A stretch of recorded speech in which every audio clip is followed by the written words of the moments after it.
Hallo, schön, dass ihr da seid. Ich bin der Peter. Ich bin die Kerstin und das ist unser Hund Jumper. Herzlich willkommen in unserem winzigen Zollhaus. Kommt rein.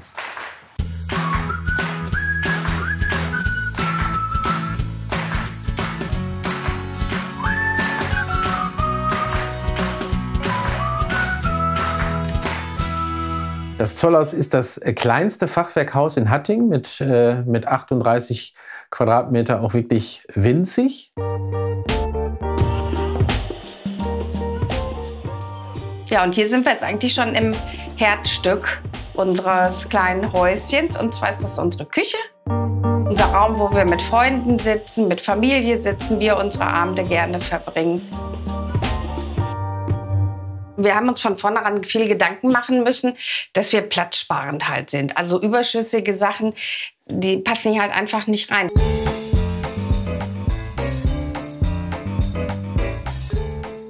Worauf ich nicht verzichten konnte, war halt die Spülmaschine. Hier muss ja auch mal alles aufgeräumt sein, weil sobald was rumsteht, wirkt es in so einem kleinen Haus natürlich schnell unordentlich. Und so kann man immer alles verstauen. Hier haben wir einen Waschmaschinentrockner, weil zum Wäschetrocknen haben wir hier nicht ganz so viel Platz. Kleiner Kühlschrank, den haben wir noch, aber völlig ausreichend. Einmal für unsere Gläser schon mehr, als man eigentlich benötigt. Dann haben wir tatsächlich noch eine Schublade. Und da ist alles drin, was man an Geschirr, Besteck braucht. Da ist dann einmal alles untergebracht. So, und jetzt kommt ein Backofen. Wir haben nämlich einen Hightech-Backofen. Wir haben kleineren gewählt, ja, um einfach Platz zu sparen. Sind natürlich alle solche Spielereien drin wie Dampfgarn und der kann alles. Wir wissen es nicht, ja. Und dann haben wir so einen tollen Schrank gefunden, wo eigentlich alles Sonstige drin ist. Jetzt ist das Schöne, dass man den so aufmachen kann, dass auch der Platz sparen. Ja, das ist eigentlich ganz praktisch. Wir kaufen halt täglich frisch ein und wir kochen auch komischerweise dann auch anders. Wenn man frisch man kauft. versucht schnell das zu verbrauchen, was man halt tatsächlich da hat. Wir gucken, was bringen die paar Vorräte, die wir noch haben, und da kochen wir mit. Ja, das Problem, auch wenn wir wenig Müll haben, war unser Müll überhaupt zu entsorgen. Weil es halt ein denkmalgeschütztes Gebäude ist und deswegen dürfen ja keine Mülltonnen stehen. Ja, und dann haben wir Glück gehabt, dass wir so nette Nachbarn haben, mit denen wir mittlerweile auch befreundet sind. Da dürfen wir unseren Müll jetzt immer entsorgen. Das ist jetzt hier unser Lieblingsplatz und auch gleichzeitig Lieblingsmöbelstück. Und zwar ist das ein alter Bäckertisch. Den haben wir gefunden in einem Antiquariat. Das waren 600 €. Wir haben was gesucht, was gleichzeitig schön ist, gemütlich ist, Wärme ausstrahlt und für dich besonders wichtig, auch funktional ist. Ich bin Produktmanager und ich arbeite schon sehr häufig im Homeoffice. Und da war es mir halt wichtig, halt vernünftig arbeiten zu können. Und ich kann euch das mal kurz zeigen. Den kann man hier aufbocken, den Tisch.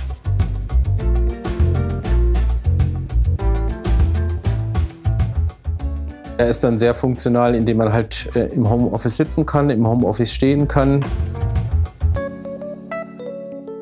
Ja, ich brauchte ja so einen Hebemechanismus. Ich hatte eigentlich auch keine Ahnung, wie und wo man sowas findet. Ja, ich bin ja jetzt auch kein Schreiner. Also habe ich einfach mal im Internet recherchiert, was es eigentlich so Möglichkeiten gibt, um so einen Tisch anzuheben. Und halt ein paar Stunden gebraucht, bis ich diese Mechanik da eingebaut hat. Und ich sag mal, in Summe für 50 €, glaube ich, auch nicht teuer. Da ist ja Stauraum drin, da ist zum Beispiel Paniermehl drin, da sind vom Fahrrad Teile drin, solche Sachen.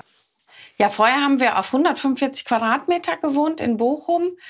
Eine richtig schöne Loftwohnung mit vielen Balkonen und also es war richtig schön. Aber bei uns wurde uns irgendwie klar, dass wir gar nicht so groß wohnen wollen, sondern in Richtung Tiny gehen möchten. Wir haben uns daraufhin Grundstücke angeguckt, Bauvorhaben, aber es war irgendwie nie so das dabei, was wir uns so vorgestellt haben. Ja, dann habe ich im Internet irgendwas anderes gesucht und habe tatsächlich das Häuschen hier gefunden. Ja, dann sind wir hingefahren, haben uns das Haus von außen angeguckt, waren begeistert, haben uns direkt drin verliebt. Wobei, man muss ehrlich sein, als ich das erste Mal reingekommen bin, habe ich gesagt, hup, mit 38 Quadratmeter von 145 ist das schon eine Herausforderung, aber wir haben sehr schnell dieses Häuschen reduziert. Ja. Und das gibt einem Freizeit und Freiheit. Ja, Jumper hat ja hier auch sein Plätzchen bei uns in der Küche. Aber hier hat bisher nicht nur immer Jumper gesessen, weil wenn wir mal mehr Leute hier sind, die wir eingeladen haben, dann hat eine Freundin auch schon mal mit ihm hier in seinem Körbchen gesessen auch. Also Platz ist wirklich in der kleinsten Hütte. Das ist in der kleinsten Hütte, du sagst es. Ja.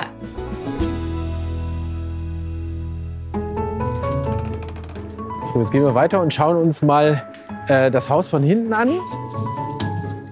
Und das Besondere ist, dass dieses alte Zollhaus 1820 auf den Überresten eines alten Wehrturms gebaut worden ist. Und dieser Wehrturm stammt aus dem 15. Jahrhundert.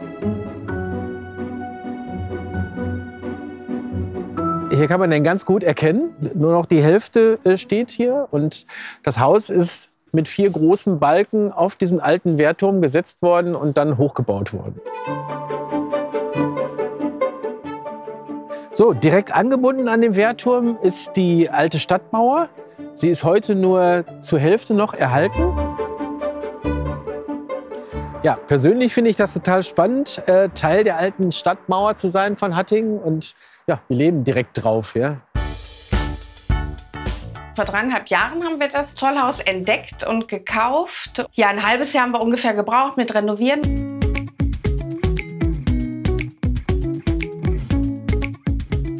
Wir haben den Boden rausgepickert, Badezimmer verändert. Da waren so ein paar Bausünden hier eingebaut mit Rehgipswänden. Die mussten wir alle rausreißen, weil wir es hier wieder natürlich haben wollten. Im Sinne, so wie es mal früher gebaut worden ist. Ja. Mit Lehm und Lehmputz. Dadurch, dass man mit 2 Menschen, also mindestens hier drin ist, dann erzeugt man auch viel Luftfeuchtigkeit. Und da hilft nicht nur Lüften, sondern auch dieser ursprüngliche Baustil mit dem Lehmputz. Ja? Und das fanden wir ganz gut.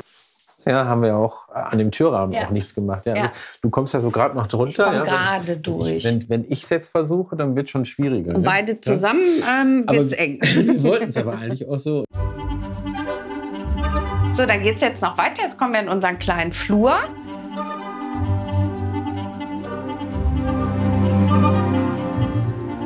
Da verbirgt sich auch ein Highlight. Ich mach's mal auf. Dahinter ist nämlich, wie man sehen kann, unser Schuhschrank.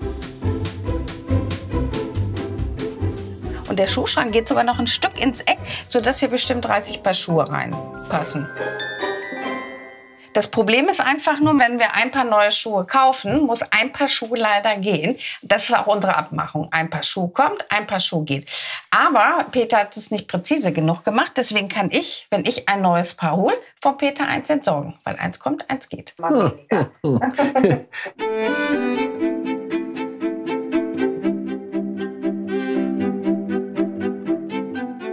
Das ist die Originaltreppe hier, die auch schon 1820 da war. Ja, wir wollten die auch gar nicht ändern. Das Geländer ist so flexibel, dass man das relativ schnell auseinanderbauen kann. Ja, es ist so ein Stecksystem. Ja. Der Clou an der Geschichte ist, wenn man hier Möbel hochtransportiert wie Betten, dann wird man das so nicht schaffen. Ja. Und mit diesem Mechanismus hat man es relativ einfach. Man baut das Geländer ab, hilft die Möbel hoch und kann es dann relativ schnell wieder einbauen. Ja. So, jetzt gehen wir mal nach oben. Ne? Vorsicht, steile Treppe. Niedrige Kopfhöhe.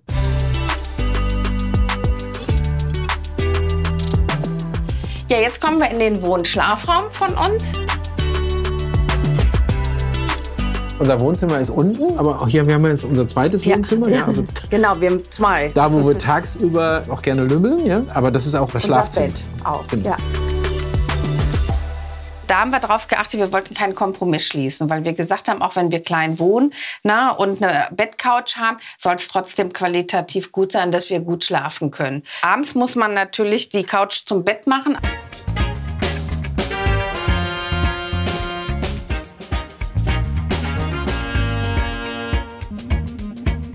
Wir haben ganz viele immer, die sagen, oh, es ist nicht total nervig. Und wenn man jeden Abend immer die Bettwäsche neu drauf macht, ist überhaupt nicht. Für uns nicht das Problem. 2 Minuten? Ja, 2 Minuten. Ja. Wir haben nur für uns praktische Dinge hier. Ja? Also so wie man es täglich im Leben braucht, halt so eine Musikbox, um irgendwie Unterhaltung zu haben. Wir haben unsere kleine Kaffeemaschine, ja, die musste auch ein bisschen kompakt sein, damit sie auch gut reinpasst. Dann hat mir Kerstin so einen Gin-Maker geschenkt. Wir sind große Gin-Fans oder Gin-Tonic-Fans, ja, und da bereiten wir unseren eigenen Gin auch zu. Ja. Ja, wir lesen auch total gerne. Jetzt ist unser Problem, sage ich ja mal, dass wir nicht so viel Platz haben und auch nicht so viele Bücher unterbringen können. Und deswegen haben wir E-Books beide. Ergänzend dazu, wir sind jetzt seit 8 Jahren zusammen. Wir haben eine Vergangenheit gehabt und haben riesig viel Fotoalben gehabt und sowas. Wir wissen gar nicht mehr, wohin damit. Und rigoroses Digitalisieren hilft da, ja, und macht auch Spaß, ja, weil man letztendlich auch viel öfter auch reinguckt, ja. Wie man sieht, sieht man keinen Fernseher, aber wir gucken hier trotzdem Fernsehen mit dem Beamer. Also es ist schon fast wie im Kino hier, obwohl es so klein ist. So, und hier hinter befindet sich unser kleines Badezimmer. Ist knapp 2 Quadratmeter groß. Das Schöne an dem kleinen Badezimmer ist natürlich, als wir losgegangen sind und haben Fliesen ausgesucht, wir brauchten gar nicht auf den Preis zu achten. Das war eigentlich total egal, weil wir brauchten ja überall nur 10 Fliesen. Wir wollten hier erst Glas machen, damit das so ein bisschen abgetrennt ist, aber dann haben wir festgestellt, dass das nur wieder Raum nehmen würde. Und beim Duschen ist es ja so, der Boden wird hier natürlich immer nass und danach wird sofort sauber gemacht. Das heißt, wir müssen eigentlich nie unser Badezimmer putzen.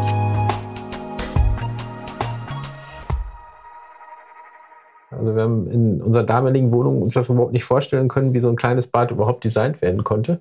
Und dann haben wir einfach unseren Küchentisch genommen, der viel, viel größer ist. Wir haben uns einfach auf den Tisch gestellt, haben aus Pappe sowas wie eine Toilette oder ein Spülbecken ausgeschnitten und haben die einfach dahingelegt. So lange, bis wir ein gutes Gefühl haben, dass dann die Fläche dazu ausreichte. Ne? Und das Highlight, worauf ich bestanden habe, als wir hier eingezogen sind, war, das ist nämlich mein Schmuckstück hier. Das ist nochmal Stauraum, der in der Wand eingelassen ist. Finde ich super, steht nichts rum und habe ich mich drin verliebt und mussten wir unbedingt kaufen. So, jetzt nehme ich euch mit in meinen besonderen begehbaren Kleiderschrank.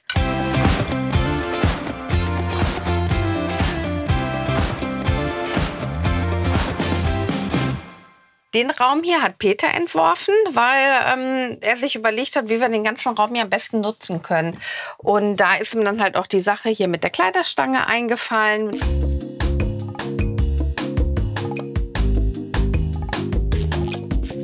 Und das Ganze hat er dann an einen Schreiner übergeben und der hat es dann genau so gebaut.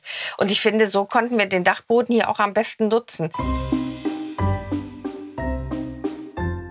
Eigentlich erkennt man normalerweise, welcher Schrank dem Peter gehört und welcher Schrank mir gehört, weil Peters Schrank ist mal total ordentlich und meiner ist eigentlich immer total zerrupft. Aber dank Peter und ja, weil ja das Fernsehen heute kam, hat Peter netterweise meinen Kleiderschrank auch mal aufgeräumt. So, was ich hier noch habe, ist mein Sportgerät, mein Hula Hoop.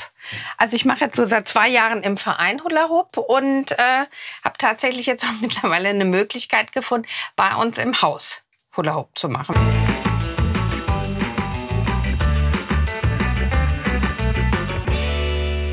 Ein ganz besonderer Rückzugsort befindet sich hier unten hinter dieser Klappe. Kommt mal mit.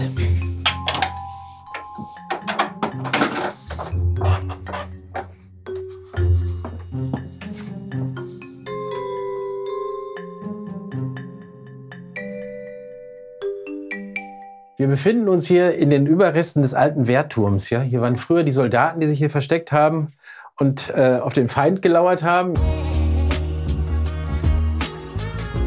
Wir nutzen das aber heute als gemütlichen Rückzugsort. Ja, wir haben uns tatsächlich davon inspirieren lassen, dass hier mal eine Weinhandlung drin war und haben dann gedacht, ja, das ganze Gewölbe und so und die Atmosphäre bietet sich dazu an, hier einfach mal einen Weinkeller auch für uns zu machen. Ach, Prösterchen.